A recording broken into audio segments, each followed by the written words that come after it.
in the 10th week now of lockdown, and regardless of what rules people have or haven't followed, we've all had to make sacrifices in the past few months, whether that's not hugging an elderly parent or grandparent, or tragically for some, having to leave loved ones to die alone without their families around them.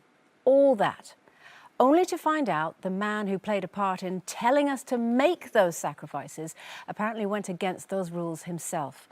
Last night, the PM stood by his trusted aide, Dominic Cummings, after it was revealed he drove 260 miles from London to his parents' home in Durham during lockdown, knowing he and his wife were about to come ill with coronavirus. Now, despite this, Boris Johnson insisted his chief advisor, in his words, acted responsibly and legally and with integrity. So after months of sticking to lockdown rules yourself, do you now feel betrayed by Boris? And Coleen, I'll ask you this first. Yes, in a way. I find it really, really unfair. We've all had to make sacrifices. Especially those people, like you say, whose parents or children or any relatives or friends are ill and you're just not allowed to go and see them. I think it's really unfair. It has made me feel let down. Initially, I was trying to be fair myself and say, well, maybe he made it as a father and was just panicking and thinking about his daughter if the mum and dad got ill. But there's loads of people going through that, and we can't all drive 200 odd miles away because we've been told we're not allowed. And I don't think it should be one rule for them and one rule for us, because it's unjust and unfair, two things that I can't stand. Jane, people are reacting really emotionally to this. What's your take on it? Yeah, I think Boris has made a bit of a mistake on this one. I think he should have done it yesterday, but I think today he needs to come out and say, you know what? This was a mistake. This was against advice.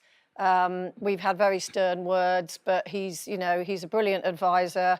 I'm not going to, make him lose his job over this. Let's carry on.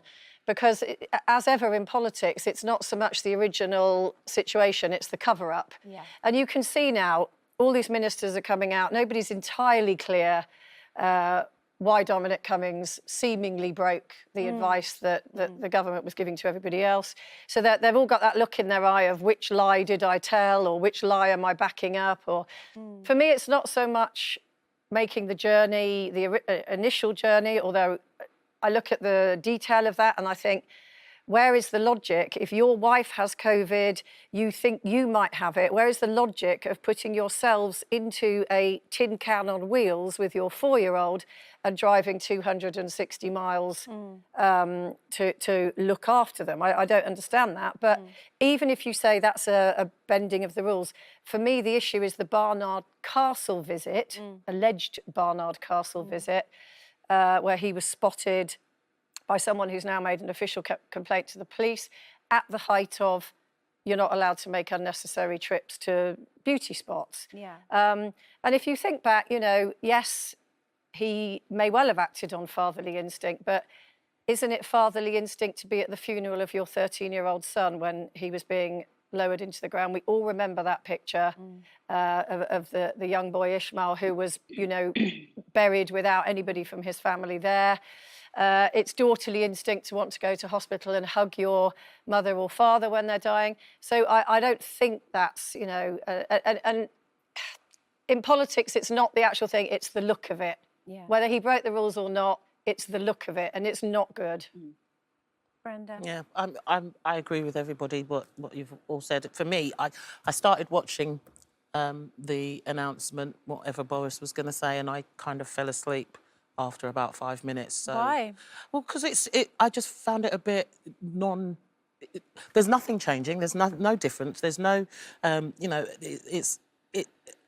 me, you want him to say something different to what he was saying? I think for me, it's because there's been so many ministers week after week that we hear that this one's done this one's done that, this one's done this. They're bending the rules. They're breaking the rules, bending the rules. I've been adhering to it since the middle of March, and there's no difference for them. I just think it's a double standards thing, and I'm kind of annoyed with it. So I don't see there's any point why should I bother? I think for me, what I found really interesting was obviously Boris said he followed the instinct of every father, every parent. We're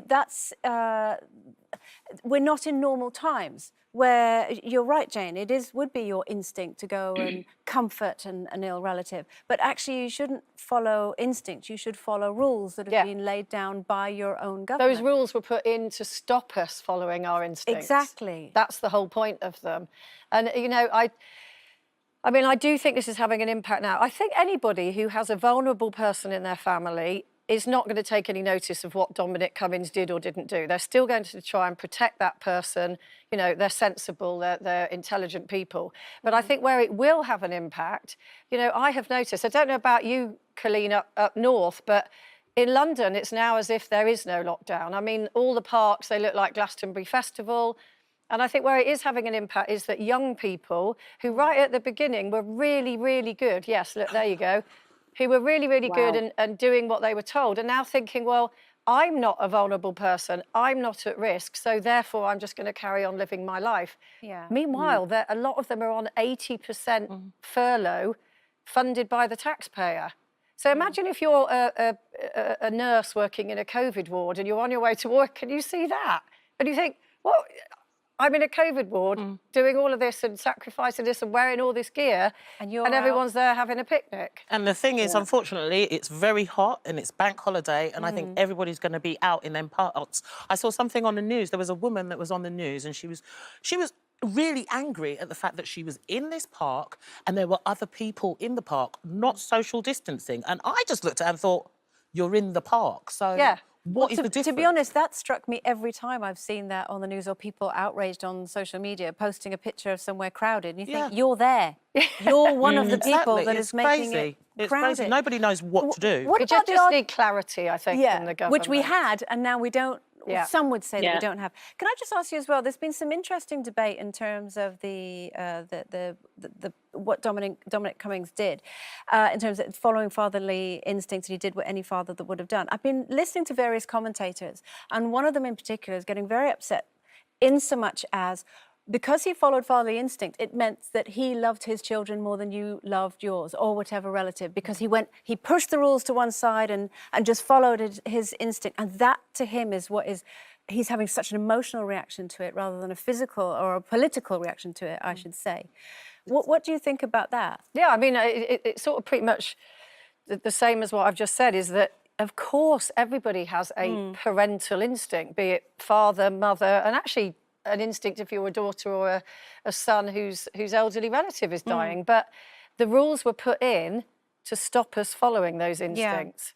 So to then use that as a kind of a mitigating factor doesn't really wash, as far as I'm concerned. What do you think, Cole?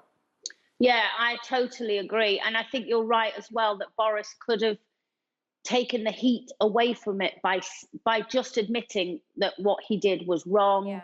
And, you know, he's sorry about it and just apologise for it. I don't want anybody ever to lose their job over a mistake that we're all capable of making, but at least hold your hand up and apologise. Yeah. I think that's a really healthy reaction, Coleen. And what's interesting is there's been such a huge response to this. Some pro-Boris. Susan has said, I think before all else, he's a dad, and what he thinks is best for kids. I think this is for Dominic. What's getting on my nerves is the briefings and discussions now have nothing to do with COVID suffering and plans. It's now just politics and point scoring for other parties. Let it go. Julie says, I'd have done exactly the same thing. If I had symptoms and my child was potentially going to be left alone, I'd have driven anywhere to get him to a grandparent or someone who could care for him. I totally understand his actions. I'm sure it's a story that is not going to go away over the next few days.